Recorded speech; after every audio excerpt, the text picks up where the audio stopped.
Lu tahu nggak kenapa lu selalu bilang besok aja, minggu depan aja, tahun depan aja? Karena lu udah ketagihan yang sama zona nyaman yang busuk itu. Dan gua mau kasih tahu lu sesuatu yang mungkin sakit buat didengar tapi harus lu terima. Lu pikir waktu bakal nunggu lu siap? Gue udah 5 tahun ngamatin orang-orang kayak lu dari yang SMA sampai yang udah kerja 10 tahun. Dan gue mau kasih tahu satu hal yang brutal. Kalau lu nggak berubah tahun ini, lu bakal jadi orang yang sama di tahun 2026, cuma lebih tua, lebih nyesel, dan lebih jauh dari impian lu. Lu tahu nggak masalah terbesar orang Indonesia? Mereka mikir ada yang namanya timing yang perfect. Bullshit total. Gue sering banget denger orang bilang nunggu situasi lebih baik dulu, nunggu punya modal dulu, nunggu mood yang pas dulu. Nunggu. Sementara lu nunggu momen yang perfect, orang lain udah mulai dari kondisi yang lebih buruk dari lu dan udah jauh lebih maju. Ini kayak nunggu lampu merah berubah hijau pas lu belum nyalain mesin mobil. Lampu udah hijau tapi lu masih bengong di tempat, sementara yang lain udah jalan duluan. Dan yang lebih parah lagi, lu malah nyalahin lampu lalu lintas kenapa terlalu cepat berubah. Perfect timing itu cuma ada di kepala lu. Yang ada cuma sekarang atau nggak pernah. Dan nggak pernah itu pilihan yang lu buat setiap kali lu bilang nanti. Tunggu dulu. Gua mau lu pause video ini sebentar dan jawab pertanyaan gue dengan jujur. Berapa kali dalam seminggu terakhir lu bilang nanti aja atau besok aja buat hal yang sebenarnya penting? Udah dijawab, kalau jawabannya lebih dari 5 kali, lu dalam bahaya. Kalau lebih dari 10 kali, lu udah emergency mode. Dan sekarang gua mau jelasin kenapa kebiasaan itu lebih berbahaya dari yang lu pikir. Setiap kali lu scroll TikTok cuma 5 menit yang berubah jadi 2 jam, lu nggak cuma buang waktu. Lu mencuri masa depan lu sendiri. Dan yang paling menyebalkan, lu masih aja nyari justifikasi. Cuma sekali ini kok, besok gua bakal fokus, gua butuh refreshing dulu. Bullshit. Lu tahu itu bullshit, gua tahu itu bullshit, tapi lu terus aja ngulang. Bayangin lu punya tabungan, terus setiap hari ada maling yang ambil duit lu dikit-dikit. Lu nggak sadar karena dikit doang. Tapi setelah setahun, lu bangkrut. Itu yang prokrastinasi lakuin ke hidup lu. Bedanya, maling biasa cuma ambil duit. Prokrastinasi ambil yang lebih berharga, waktu. Dan waktu itu nggak bisa lu beli lagi. Gue pernah hitung, orang yang nunda-nunda 2 jam sehari, dalam setahun udah buang 730 jam. Itu setara 30 hari full atau 1 bulan penuh. Bayangin kalau lu punya tambahan 1 bulan setiap tahun, lu bisa belajar skill baru, mulai bisnis, atau minimal nyelesain semua tugas lu. Maling waktu paling berbahaya itu bukan orang lain, itu lu sendiri. Dan cuma lu yang bisa ngehentiin pencurian itu. Sekarang gua mau kasih lu solusi yang simple tapi ampuh. Namanya teknik 25-25. 2 menit buat milih tugas yang paling penting, 5 menit buat setup dan mulai, 25 menit buat eksekusi tanpa distraksi apapun. Kenapa angka-angka ini? Karena otak manusia itu pemalas, tapi dia bisa ditipu. 2 menit terlalu pendek buat ngindar, 5 menit terlalu pendek buat bosen, 25 menit cukup buat momentum. Ini kayak makan gajah, lu nggak makan langsung 1 gajah utuh kan, lu potong kecil-kecil, 1 gigitan dulu. Dan yang penting lu nggak mikir soal gajah sisanya, lu fokus sama potongan yang ada di piring lu sekarang. Oke, gue tunjukin caranya. Pertama, 2 menit pilih 1 tugas aja. Jangan yang gede banget, jangan yang rumit banget. Pilih yang kalau selesai bikin lu ngerasa accomplished. 5 menit berikutnya, siapkan semua yang lu butuh. Laptop, notes, air minum, matiin notifikasi, kasih tahu orang sekitar lu lagi fokus. 25 menit terakhir kerja tanpa distraksi. Mata lu cuma boleh lihat tugas itu. Ponsel dilaci, tab browser lain ditutup, musik instrumental aja kalau perlu. Yang bikin orang uang gagal itu bukan karena tugasnya terlalu susah, tapi karena mereka pikir harus selesai dalam 1 kali duduk. Bodoh banget. Lu mau tahu kenapa generasi sekarang susah fokus? Karena otak lu udah dilatih jadi pelayan notifikasi. Setiap ting lu langsung cabut perhatian dari kerjaan. Average orang Indonesia cek ponsel 150 kali sehari. Itu tiap 6 menit sekali. Ini kayak lu lagi masak, terus tetangga tiap 2 menit ngetok pintu minta tolong hal sepele. Masakan lu bakal gosong, tetangga keenakan, lu yang rugi. Dan yang paling menyebalkan setelah diganggu, lu butuh 23 menit buat fokus lagi ke tugas semula. 23 menit. Itu hampir setengah jam hilang, cuman karena 1 notifikasi WhatsApp yang isinya oke. Sekarang gua kasih lu trik yang gua pakai sendiri. Pertama, do not disturb mode dari jam 9 pagi sampai jam 5 sore. Semua notifikasi mati kecuali telepon darurat. Kedua, app timer. Set Instagram, TikTok, YouTube maksimal 30 menit sehari. Lewat dari itu, app-nya auto lock. Ketiga, physical separation. Waktu kerja, ponsel di ruangan lain atau minimal di laci yang tertutup. Out of sight, out of mind. Mati notifikasi itu bukan antisosial, itu namanya punya respect sama waktu lu sendiri. Dan kalau lu nggak respect waktu lu, siapa lagi? Gue pernah jadi orang yang paling produktif di media sosial, tapi paling nggak produktif di kehidupan nyata. Setiap hari posting quotes, motivasi, sharing artikel, self-improvement. Tapi tugas kuliah numpuk sampai mau deadline. Side project nggak pernah kelar, rencana-rencana cuma jadi wishlist yang nggak pernah dieksekusi. Gue inget banget satu momen yang bikin gue sadar. Gue udah 3 jam scroll LinkedIn, sharing post tentang importance of time management. Pas lihat jam udah sore, dan gue belum ngerjain apa-apa.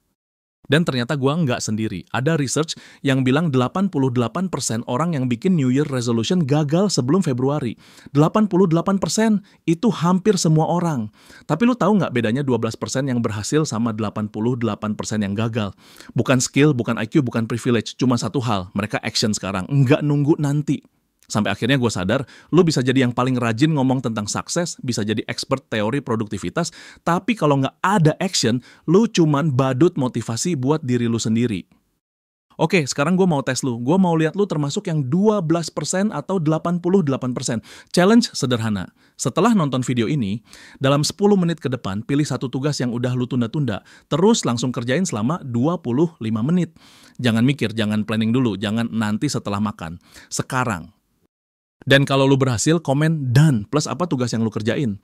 Gua mau lihat berapa banyak yang beneran action, berapa banyak yang cuma jadi penonton video motivasi. Tapi kalau lu skip challenge ini dan langsung scroll ke video berikutnya, jangan ngeluh kalau hidup lu nggak berubah-berubah. Lu udah milih jadi bagian dari 88% yang gagal. Jadi sekarang lu ada di titik yang sama kayak gue 5 tahun lalu. Lu bisa pilih tetap jadi orang yang sama dengan excuse yang berbeda-beda setiap tahunnya. Tahun ini gue sibuk kuliah, tahun ini gue sibuk kerja, tahun ini situasinya lagi nggak mendukung. Excuses yang lu pakai buat nutupin kenyataan bahwa lu takut keluar dari zona nyaman. Atau lu bisa pilih jadi versi yang lu banggain pas lu lihat di cermin 10 tahun lagi. Gue nggak mau lu cuma nonton video ini terus bilang, wah keren, terus lupa besok pagi. Mulai dari sekarang, pilih satu tugas, set timer 25 menit, kerjain tanpa distraksi. Itu aja, simple kan? Dan kalau lu berhasil lakuin itu hari ini, komen di bawah done. Gue mau lihat berapa banyak yang beneran action, bukan cuma jadi penonton hidup sendiri. Sebelum gue akhiri video ini, gue mau jelasin kenapa secara psikologis lu suka nunda-nunda. Ini bukan karena lu malas, tapi karena otak lu didesain buat bertahan hidup, bukan buat sukses. Ada bagian otak namanya sistem limbik yang cuman mikir sekarang enak nggak? Kalau nggak enak dia bilang hindari. Makanya scroll TikTok kerasa lebih enak daripada ngerjain laporan. Tapi ada juga prefrontal cortex yang mikir jangka panjang. Dia yang bilang, kerjain dulu biar nanti lega. Masalahnya, sistem limbik lebih kuat dan lebih cepat. Jadi bukan lu yang lemah, tapi lu belum tahu cara ngalahin sistem otak lu sendiri. Dan cara ngalahinnya bikin lebih mudah lakuin yang benar daripada yang salah. Tips terakhir yang jarang orang bahas, desain lingkungan. Lu nggak bisa andalin kemauan doang, karena kemauan itu terbatas. Kalau meja kerja lu berantakan, ponsel di samping, Netflix masih login, ya wajar aja lu gampang terdistraksi. Sebaliknya, kalau meja lu bersih, ponsel di laci, aplikasi distraksi udah di logout, bookmark browser cuma alat kerja, otomatis lu lebih mudah fokus. Lingkungan lebih kuat dari kemauan, desain ruang lu, desain kesuksesan lu. Terakhir, gua kasih lu data yang mungkin mengejutkan. Rata-rata orang Indonesia cuma produktif 3 jam dari 8 jam kerja. Sisanya, rapat nggak penting, gosip, scroll media sosial, atau ngerjain yang nggak urgent tapi gampang. 3 dari 8 jam. Itu artinya 62,5% waktu kerja lu pada dasarnya terbuang. Kalau lu kerja 5 hari seminggu, lu cuma produktif 15 jam dari 40 jam. Itu setara kerja 2 hari seminggu doang. Bayangin kalau lu bisa dioptimalkan jadi 6 jam produktif dari 8 jam kerja. Lu bisa selesain lebih banyak, pulang lebih cepat, atau punya waktu buat kembangkan skill lain. Perbedaan antara orang sukses dan orang biasa bukan bakat, tapi gimana mereka pakai 24 jam mereka.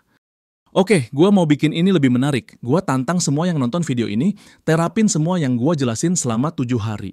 Hari 1-7, pakai teknik 25-25, matiin notifikasi, desain lingkungan, semua paket lengkap, terus laporin kemajuan lu di komentar setiap hari. Yang konsisten 7 hari, gue bakal tampilkan di postingan komunitas sebagai juara produktivitas. Lu dapat pengakuan, orang lain dapat motivasi. Dan percaya deh, setelah 7 hari konsisten, lu nggak bakal mau balik ke kebiasaan lama. Karena lu udah ngerasain gimana rasanya jadi versi produktif dari diri lu. Dan ini, terakhir, sebelum gue tutup, gue mau lu inget satu hal. Waktu itu kayak sungai.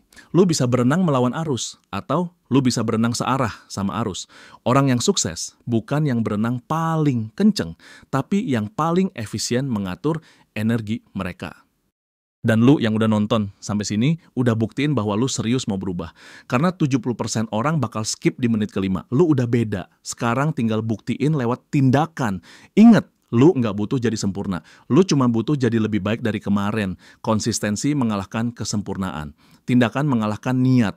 Mulai berantakan tapi mulai sekarang. Sampai ketemu di bagian komentar. Dan sampai ketemu di cerita-cerita sukses. Oke, sampai di sini dulu video hari ini. Jangan lupa like kalau video ini ngebuka mata lu. Subscribe biar nggak ketinggalan konten brutal lainnya. Dan share ke teman-teman lu yang butuh tamparan motivasi kayak gini. Gua harap setelah nonton ini, lu nggak cuma jadi passive viewer, tapi jadi active doer. Prove me wrong kalau lu masih sama aja sebulan dari sekarang. Sampai jumpa di video berikutnya. Dan ingat, stop being a victim of your own excuses. Peace.